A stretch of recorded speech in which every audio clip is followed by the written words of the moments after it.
You ask someone, how far was so-and-so when you saw XYZ? Okay? That immediately implants the notion of far. Okay? You get one answer. If you were to ask, now, how near was he or she?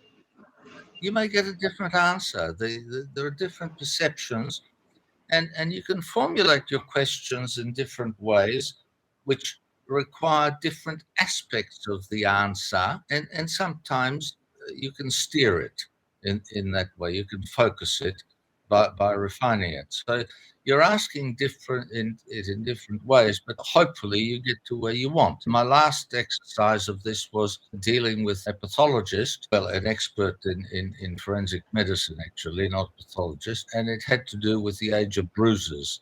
And you could ask questions 15 different ways. I didn't have to, because he foresaw that there were certain things that were undeniable and indisputable as being conclusive in any event. So you open the sort of gateway of, well, it's reasonably possible that this or that happened. So, so it depends on how you approach it and how you go about it. But going back to Sun Tzu, you study the territory first. Right. Sun Tzu's Okay. Art of War tells you study the temperature, the climate, the movement, you study everything.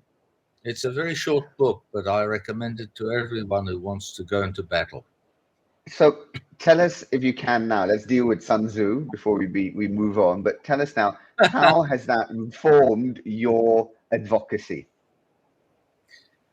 Well, it formed my advocacy in the sense of it's being strategic.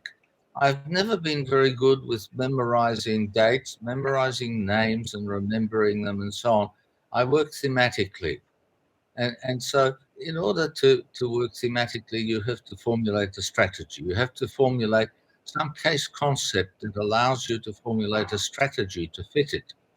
That is consistently with instructions, which you do not make up, because you don't do that. My friend Jack Lazarus, when he got a brief, the first thing he'd do is tear it up and throw it in the basket and then ask the client, did you do this? Did you do that? Da, da, da, da, da, da, da. But he would get instructions that way, which was very interesting. But the art of war just basically tells you that where you are facing larger forces, for example, a prosecution team with great resources, you need to create a strategy which would focus your strength at a place where they're not strong, where it's penetrable. Uh, can't overdo Sun Tzu in that way, because Sun Tzu, you don't fight wars that way, but the basic principles were laid out by him millennia ago.